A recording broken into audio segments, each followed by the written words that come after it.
Good morning. Good morning, students. Today's class we will see about some of the topics of the microbiology.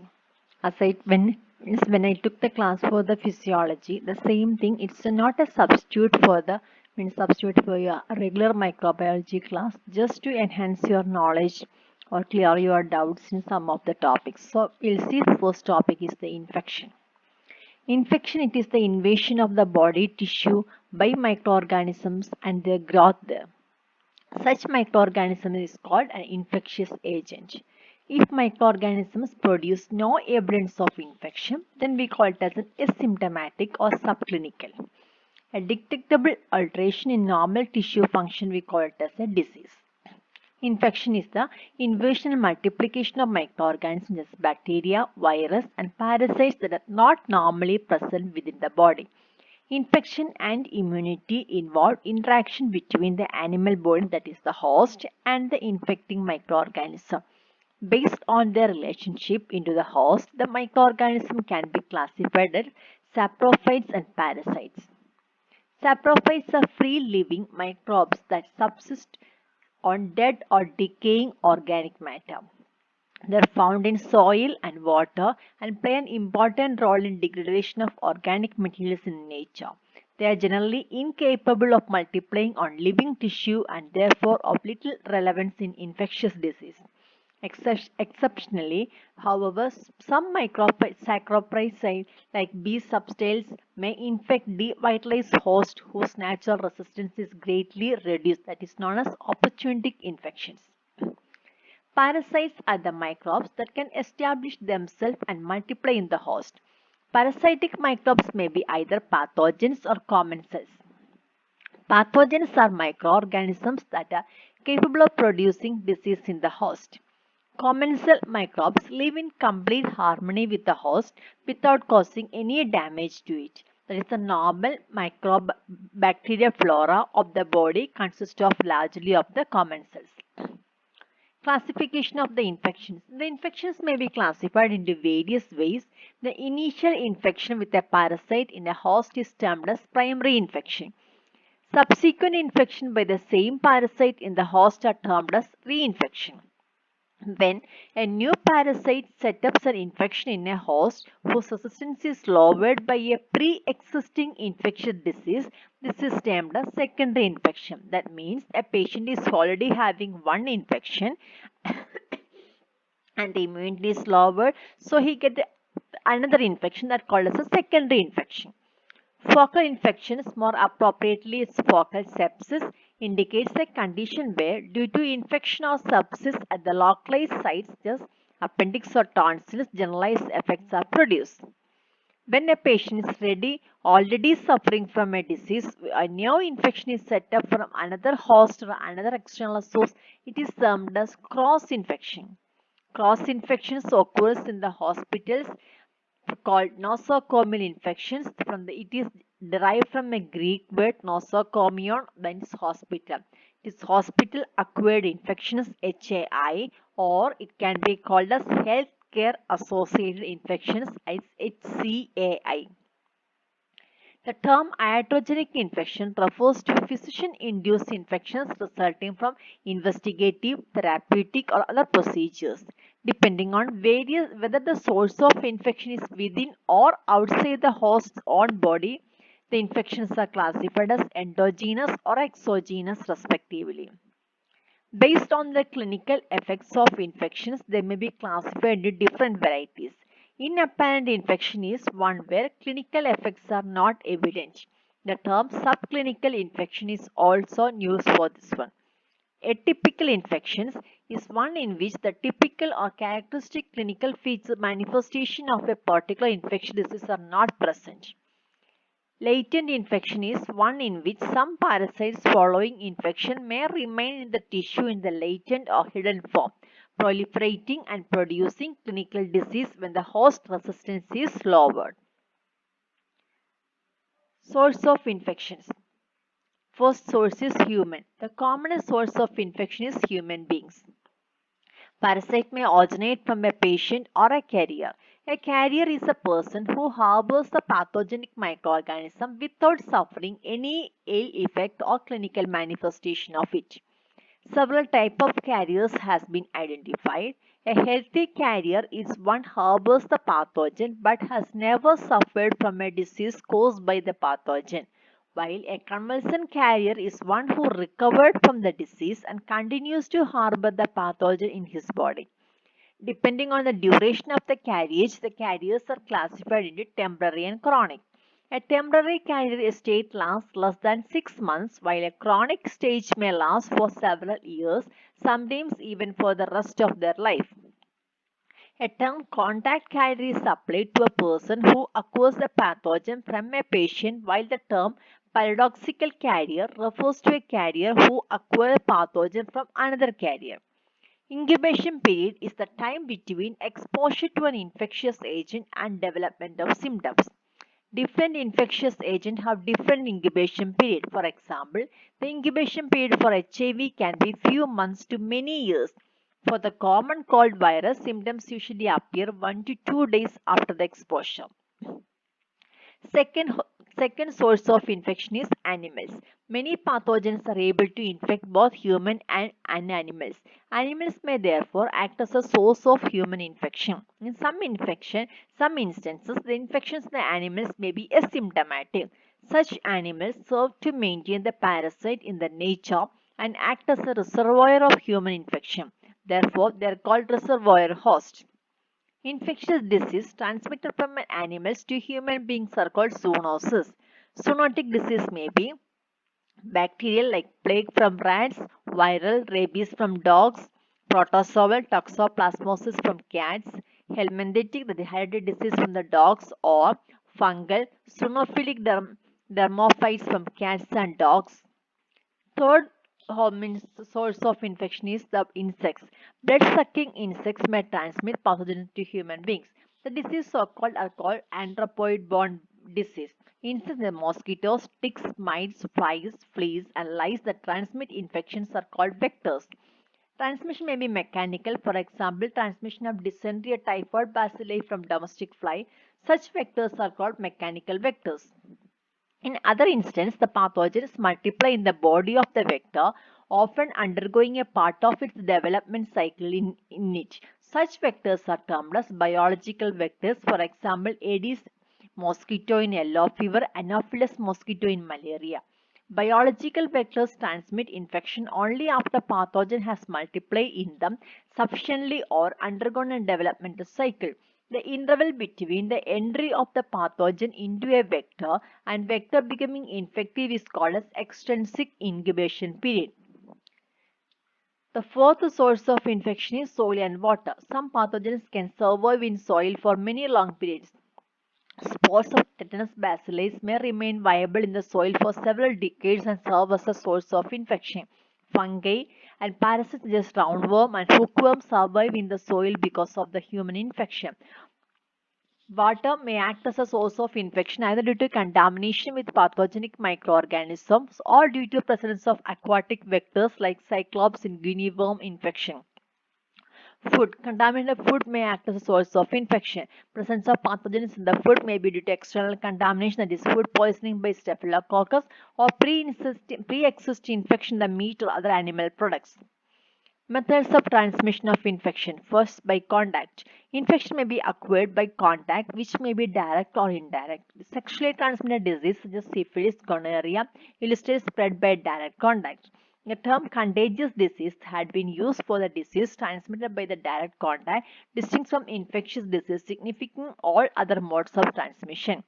Indirect contact may through the agency for mites, which inanimate objects such as clothing, pencils, toys, which may be contaminated by a pathogen from one person and act as a vehicle for its transmission to another.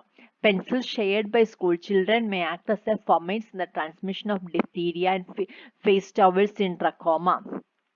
Inhalation. Respiratory infections such as influenza and tuberculosis are transmitted by inhalation of the pathogen. Such microbes are shed by patients into the environment in secretions from the nose or throat during sneezing, speaking, or coughing. Large drops of such secretions fall into the ground and dry there. Pathogens resistant to drying may remain viable in the dust and act as a source of infection. Small droplets under 0.1 millimeter in diameter evaporate immediately to become minute particle droplet nuclei which remain suspended in the air for long periods, acting as a source of infection. Third is ingestion. Intestinal infections are generally acquired by ingestion of food or drink contaminated by pathogen.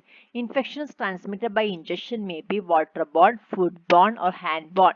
The importance of finger-borne infection transmission is being increasingly recognized not only in the cause of pathogens entering through the mouth but also those enter through the nose and eyes. Inoculation. In pathogens in some instances may be inoculated directly in the tissue of the host. Tetanus spores implanted deep in the wounds, rabies virus deposited in subcutaneously by dog bite, and arbovirus injected by insect vectors are examples. Infections by inoculations may be iatrogenic when unsterile syringes and surgical equipments are employed. Hepatitis B and HIV may be transmitted through transfusion of infected blood or use of contaminated syringes and needles, particularly among addicts of injectable drugs. Insects. Insects may act as a mechanical or biological vectors of infectious disease. Congenital. Some pathogens are able to cross the placental barrier and infect the fetus in utero. This is known as vertical, or it's also known as vertical transmission. This may be result in abortion, miscarriage, or stillbirth. The live infants may be born with the manifestation of a disease such as congenital syphilis. Intrauterine infections with rubella virus, especially in the first trimester of pregnancy, may interfere with organogenesis and lead to congenital malformation. Such infections are called teratogenic infections. Iatrogenic and laboratory infections.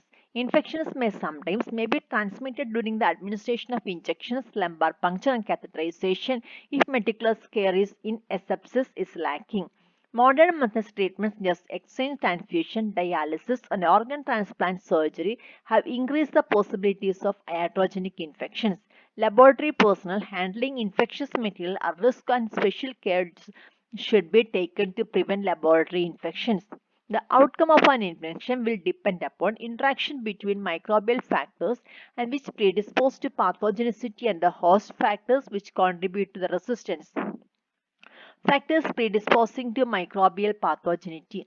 The term pathogenicity and virulence refer to the ability of a microbe to produce a disease or tissue injury, but it is important to make distinction between them. Pathogenicity generally employed to refer ability of a microbe species to produce a disease, while the term virulence is applied to the same property in a strain of microorganism.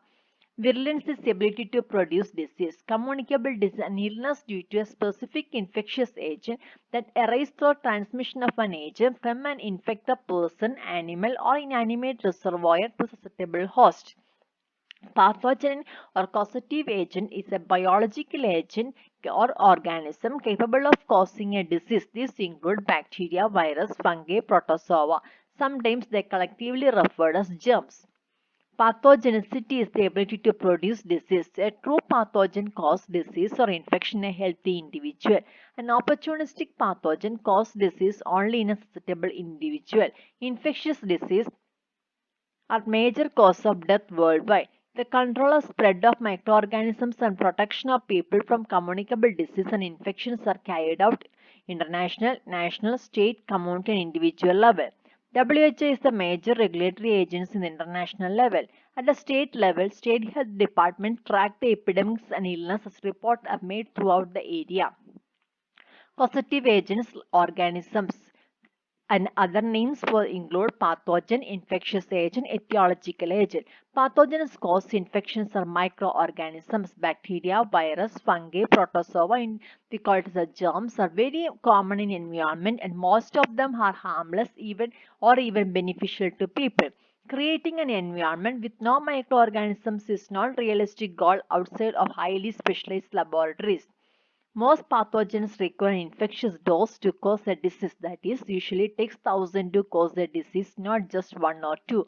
Pathogens also vary in infectivity and virulence. Patients in healthcare settings are generally more susceptible to infections due to underlying illness and other factors that weaken the resistance to infection. Therefore, key goal in infection control program is to reduce the number of infectious microbes in the healthcare setting through hygienic practices such as hand washing and environmental cleaning. Portal of exit. The portal of exit is the route or routes by which the causative agent get out of the reservoir. In human reservoir, skin is the important portal of exit. Breakthrough in the skin, the sores, wounds, and cuts may be the portal of exit of infectious microorganisms, but germs may exit the host from intact skin as well. MRSA and Streptococcus are potent germs that live on skin and thus can easily access the reservoir. Any body fluid or matter which may carry microorganism out of the body. Blood, feces, respiratory secretions, and nasal exudates are examples of body fluids, the matter that enable pathogen to exit the body. Body fluids and matter from which various important sources of infection in the healthcare setting. Examples of portal of exit from human body include respiratory tract, GI tract, skin, genitourinary tract, circulatory system. Medical treatments and procedures and illness often increase opportunities for organisms to exist body, thereby increasing exposure to infectious agent. A common example of this body blood drawing, which allows blood-borne pathogens to exist in the circulatory system of the reservoir. Diarrheal disease caused by prolonged treatment with antibiotics, an example of an illness that increases access of pathogens from GI tract. Mode of transmission or the organism to get from one person to another or from one place in the body to another, it must have a way of getting there or a mode of transmission. For any single agent, there are often many different ways it can be transmitted. The port of entry. The term portal of entry refers to the anatomical route by which the infectious gains entry into susceptible host. The portal of entry is often the same as portal of exit from the reservoir, but may include other portals of entry as well. For example, flu virus exits the respiratory tract when a person sneezes and enters the respiratory tract of a new host who inhaled the infectious virus and released into the air. The flu virus can also exit the body when a person blows his her nose in a tissue. Another person touches the contaminated tissue and then touches her nose. The portal of exit from one reservoir to the portal of entrance is the same. However, sometimes the exit and entry portals are different. For example, staph bacteria may escape one's respiratory tract or nose, infect others another person's skin. Or a wound infected with MRSA may infect another person's nasal passage. E. coli, hepatitis A, and may other microbes exist bowel and feces and infect new hosts via oral route. Susceptible host. A final link in the chain of infection is the susceptible host. Stability can be reduced in several ways. For some diseases, there can be effective vaccine. Other diseases produce lasting immunity after illness. People have better resistance to disease when they are well rested, well fed, and relatively stress free. People who have healthy immune system are often able to resist the infection even when microorganisms do invade. Host factors that influence the outcome of an exposure include the presence or absence of a natural barriers, the functional state of the immune system, and the presence or absence of invasive agent.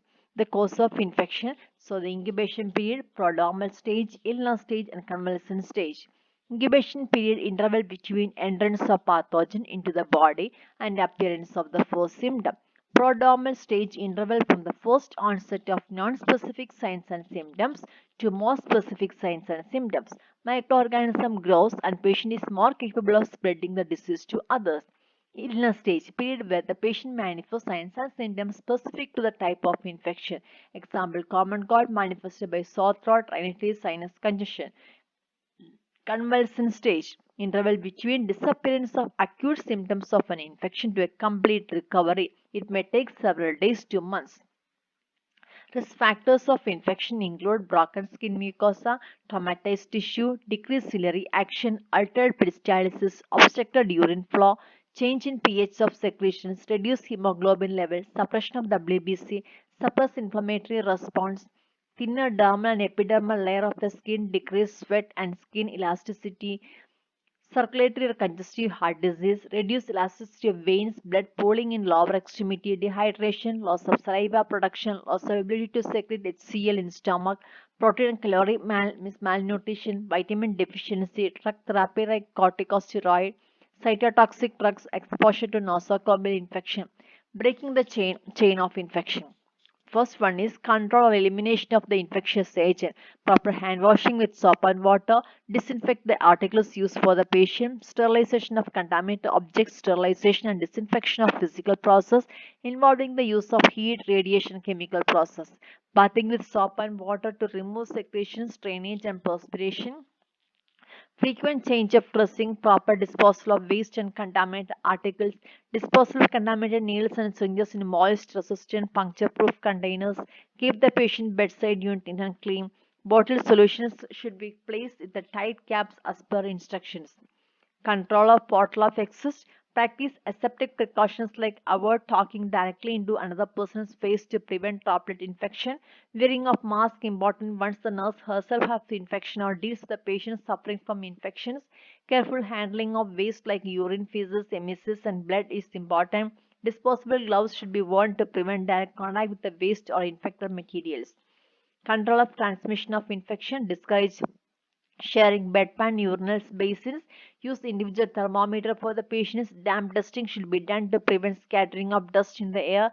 Protect on clothing from contact with infected materials. Practice hand washing techniques as recommended in the following situations like before contact with the patient, before performing an invasive procedures, before and after dressing or touching open wounds, after handling contaminated equipment, between contact with different patients in high risk units.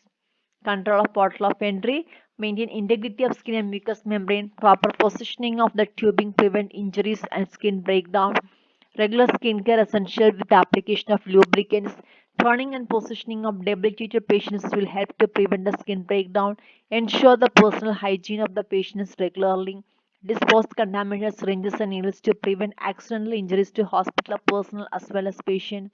Proper handling of the drainage catheters is essential. Care should be in while collecting the handling specimens. Regular wound care is to be instituted properly to prevent infection. Protection susceptible host by involve protecting normal defense mechanism by regular bathing along with adequate lubrication of the skin, regular oral hygiene, may adequate fluid intake, encourage deep breathing and coughing exercise, provide immunization to children and adults. So these are a chain of infection. Infection agent, reservoirs, portal of exit, means of transmission, portal of entry, and susceptible host. So the goal of successful infection control program is to break the chain of infection by consistently practicing protocols which would prevent the infectious agent moving from one host to another and prevent the cross contamination. Thank you for listening.